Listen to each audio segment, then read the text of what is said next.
Hello everyone. I thought I'd make a quick video of some of what I think are the more difficult problems from the Chapter 1 study guide.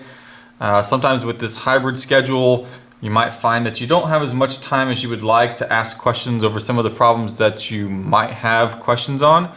As well as on Thursday this week, I am going to be absent from my 5th hour class due to an away cross-country meet.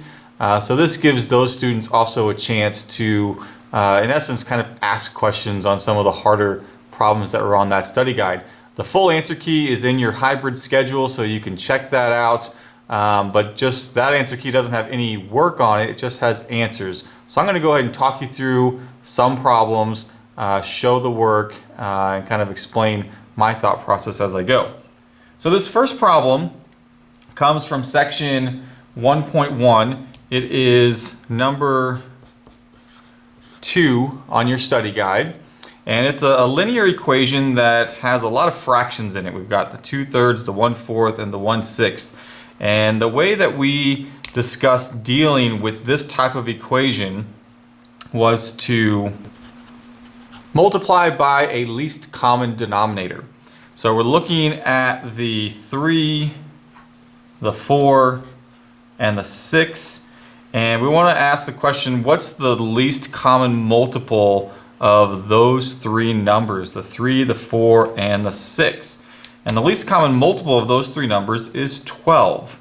So I'm going to take the entire equation, I'm going to multiply it by 12.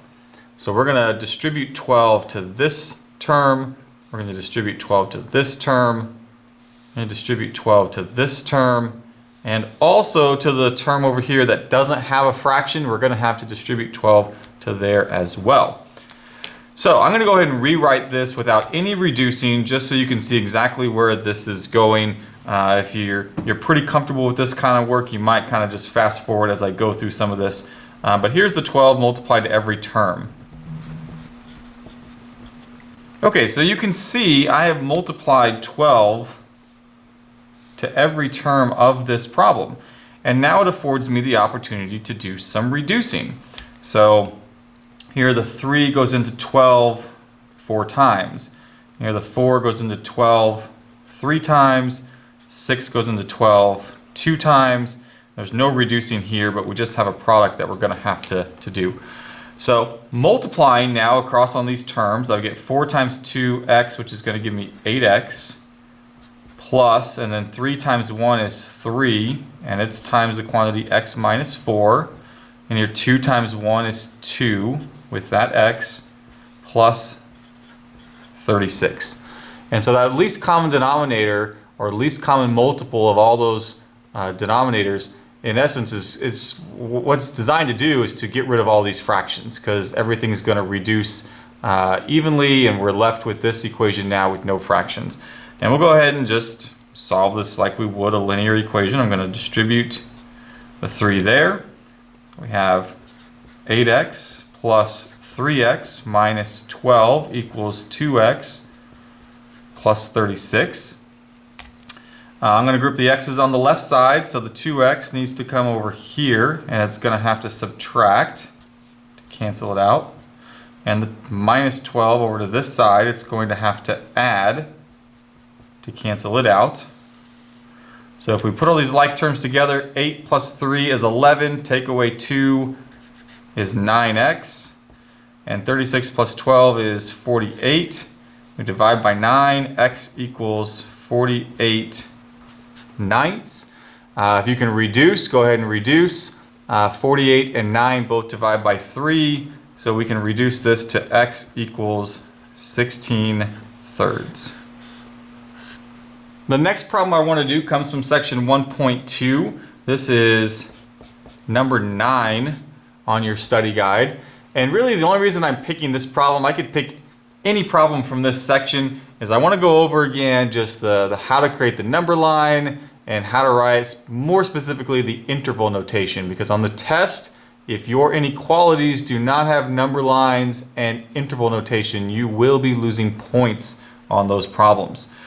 So this inequality happens to be a compound inequality, And so it's an or statement. I'm just going to go ahead and solve each of these separately.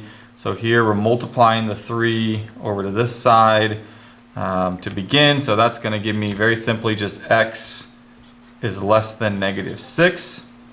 Over on this one, we're going to have to do 2 steps. We're going to subtract the 1 to move that off there. So we're going to get 2x is greater than or equal to 4. Divide by 2, we get x is greater than or equal to 2. So there's our solutions. X is less than -6 or x is greater than or equal to 2. So my number line for this,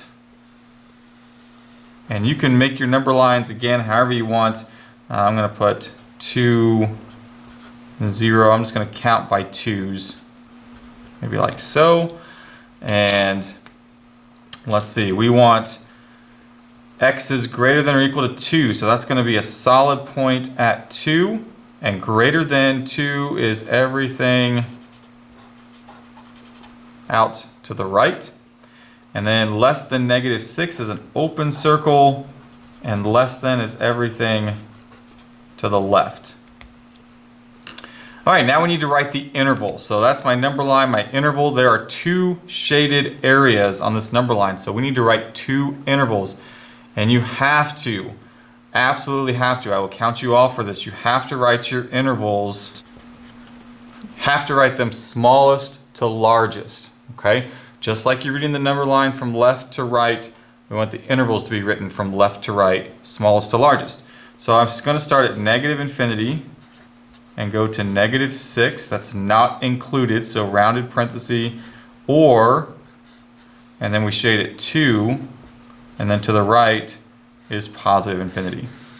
So that's the solution that I'm after. This is what I want to see you get to on the test anytime. And every time you have inequalities in your problem, I want an answer that looks like that. All right, the next problem I want to do for you is problem number 14. 14 comes from section 1.4, I believe, and this is graphing 2 variable linear inequalities. I'm going to go ahead on the test. I'm going to give you a system of linear inequalities. So we're going to have 2 problems to graph on the same coordinate plane.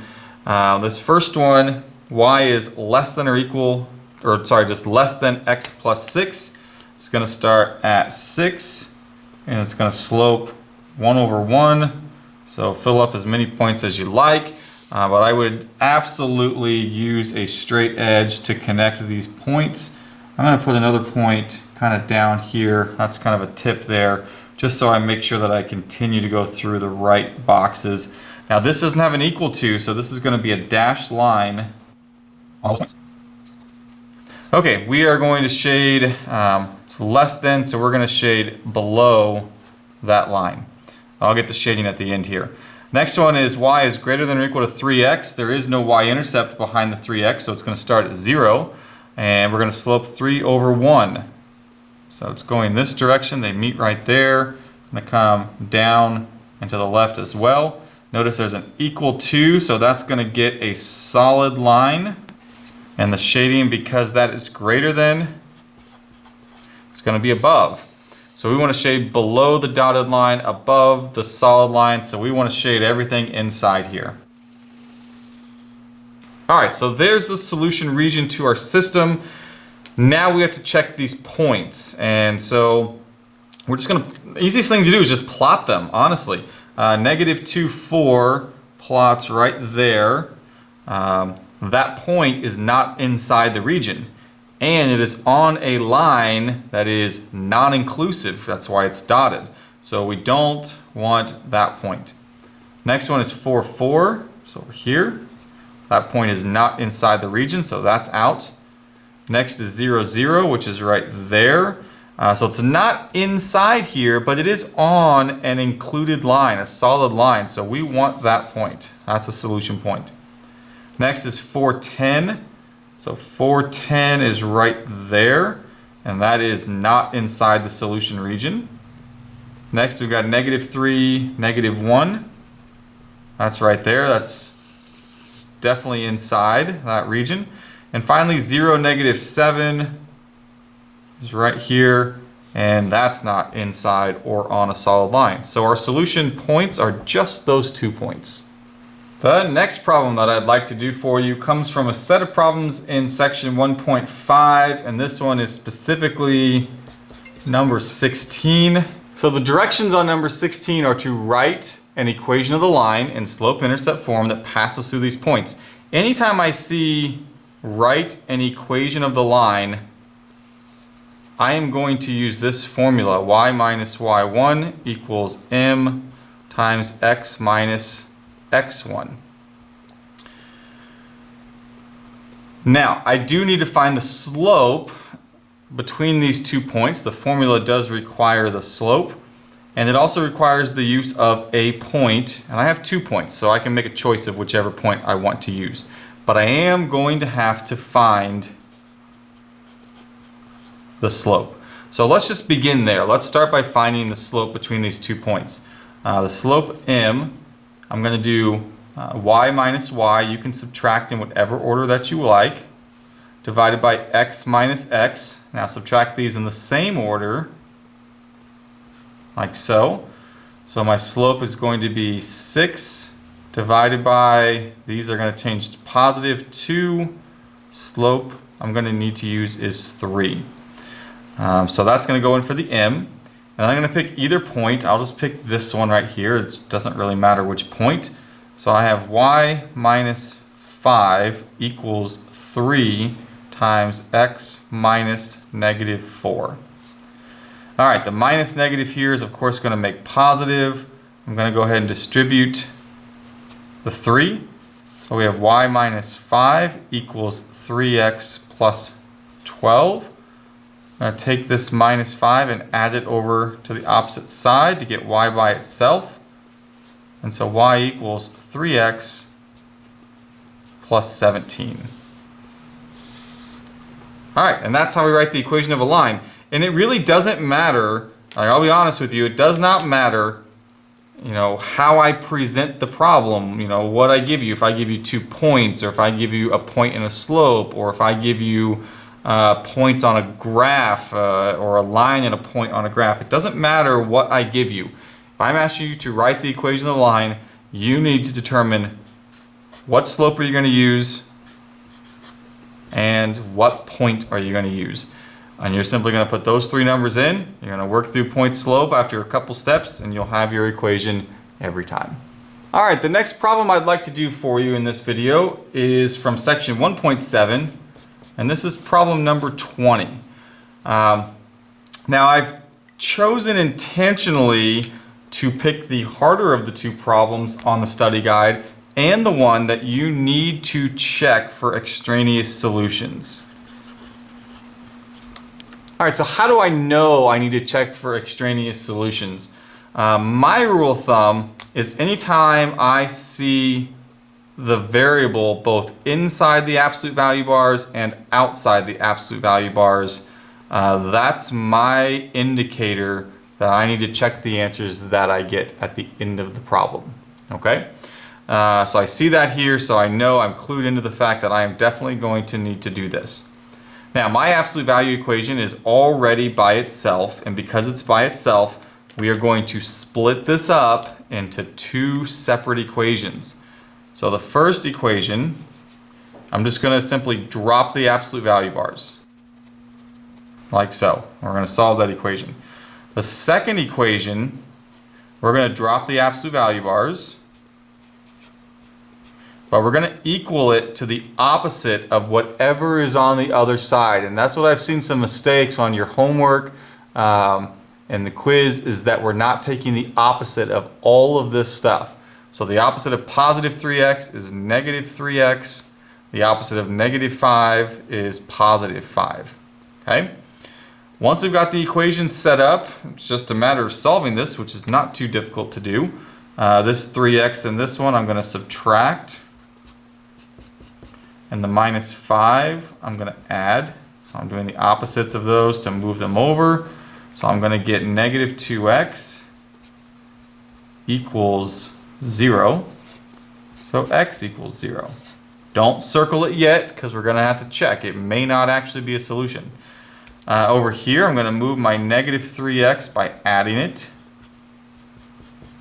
I'll move my negative 5 over here by adding. So that's going to give me 4x equals 10. So x equals 10 over 4, which is going to reduce to 5 halves. Again, don't circle it yet because we're not quite sure yet if it is a correct answer or not. So now let's go into our check step.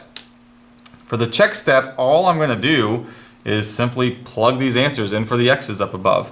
So checking 0, I have absolute value of 0 minus 5 equals 3 times 0 minus 5. So that's going to be absolute value of negative 5 equals, those are 0, so equals negative 5. And the absolute value of negative 5 is 5. So this says says positive 5 equals negative 5, which is definitely not true. Because it's not true, that means that is not a solution. Okay? Now, I know you'd like to stop and say, well, this one didn't work, so that means this one over here does work. And it doesn't work like that. It is possible that this one also doesn't work. And if it also doesn't work, then the solution is that there is no solution. So we do need to go ahead and check this. So I'm going to plug 5 halves in. I'm going to go up here and do it because I think this is going to take a little more room with the fraction. Absolute value of 5 halves minus 5 equals 3 times 5 halves minus 5. I'm going to make common denominators. So 5 halves minus 5 is going to be 10 halves. I'm just going to keep working this side. Absolute value of negative 5 halves when subtracting those, and that absolute value becomes positive. Okay, so there's the left side. Now over here, I'm going to multiply 3 times 5 is 15. So I have 15 halves minus 5. I'm going to need a common denominator, so 15 halves minus 5 is the same as 10 halves. And then 15 minus 10 is 5 halves. So we have 5 halves equals 5 halves. That is a true statement because that worked. That means this is in fact a solution to our equation. All right, the next problem we're going to look at comes from section 1.8. This is number 22 on your study guide. So here we've got absolute value inequalities is what we're looking at. With any absolute value, whether it's an equation or an inequality, get the absolute value isolated first. What does that mean? Get the absolute value by itself. Okay, so any numbers on the same side of the absolute value that are not inside the absolute value, those numbers need to move to the other side of the problem. Whether that be an equation or an inequality like we have here, these numbers need to move to the other side first. Okay, so let's go ahead and begin that process. I'm going to take this 13, I'm going to subtract it over. I'll get rid of it on that side. So we have 2 absolute value of x is greater than negative 6. I'm going to divide by 2. We get absolute value of x is greater than negative 3. Now, with absolute value, just like the equation that we just finished, if it's absolute value, you're going to write 2 problems. So this says x is greater than negative 3, or x, and remember on this second one, you're going to flip direction of the inequality, so it's going to become less than, and you're going to make the 3 opposite, or the negative 3 opposite to just 3. Also recall here real quick, just a little bit of side notes here. If you have a greater than or equal to, that's your or statement. That's what we happen to have in this problem. If I had started you off with a less than or equal to, that would be your and statement, compound inequalities. All right, so we have an or statement problem. Let's go ahead and take a look at this on the number line. So our number line, I only need 3 and negative 3 on it. So let's do the shading on the number line. We want everything greater than -3. So here's -3, greater than goes this direction. Or solutions are less than 3. So that's right here, going to the left. So there is an overlap, yes, but this is an or statement. And or statements, so we basically have the situation where solutions to this problem can be here on the number line, or they can be here on the number line. Since we're talking about or, solutions can, in essence, be everywhere on this number line. So our solution that we want is an interval notation is going to be -infinity to +infinity. The final problem that I wanted to show you in a video, just to make sure that we discuss it and it gets covered, comes from section 1.9. This is number 23. I wanted to do a graphing problem of absolute value because we went over a lot of rules in that particular section, and we also talked about domain and range. So I wanted to just review those rules. So the first rule happens to be, that I want to go over is translation. Okay. With translation, if we want to move the graph horizontally,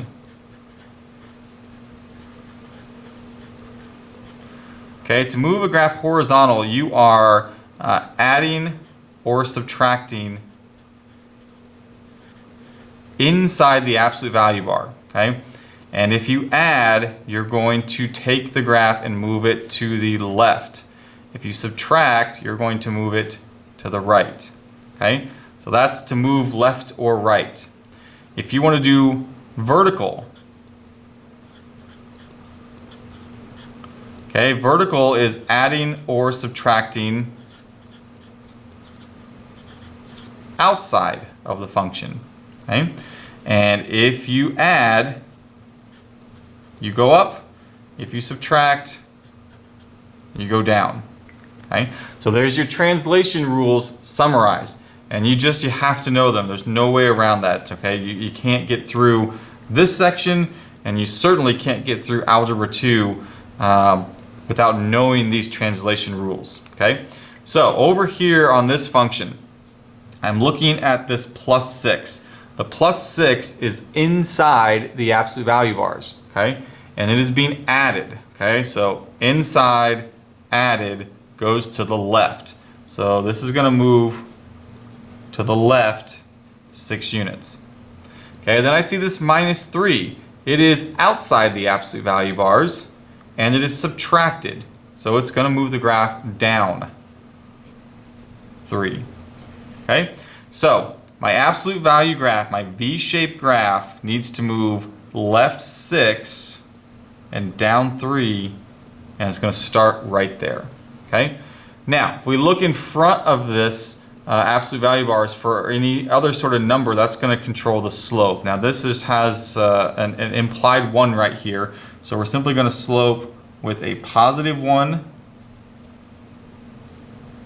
And we're going to slope with a -1. Okay, so get a few points on there. Please, I am seeing people sometimes on their graphs just put points and then do nothing with them. Don't just do points. You need to connect those points with a line. All right, so there's our absolute value graph. Now we're going to state the domain and the range. Now, for absolute value, domain, and domain, if you recall, are all x's. This graph goes left without stopping, it goes right without stopping. It kicks everything. It touches the entire graph and it continues. The domain is all real numbers, which is -infinity to +infinity. And you need to write that in interval notation. The range is the y values. When I look at this graph, notice that down here, right? Down here, there's no graph down there in that section. Okay, the V shape doesn't go down there. It doesn't include anything down there. In fact, if you look at the lowest point, the lowest point hits the y-axis at -3. There are no points on this absolute value graph that live below -3. So because that is the smallest number and we always write intervals smallest to largest, I'm going to begin the range with -3. Now, the graph continues to go up in both directions forever. It never stops going up, so it's going to climb towards positive infinity, and that is my range. All right, I hope watching the solutions to some of these problems might have helped you or might help you understand some of the more difficult problems that are on the study guide. These problems are certainly going to be represented well on the exam. So if you still have questions, please feel free to ask. If I didn't happen to work out a problem that you have a question on, please come see me in class or ask in class. Please come see me in Zoom, and let's get those questions answered before your test.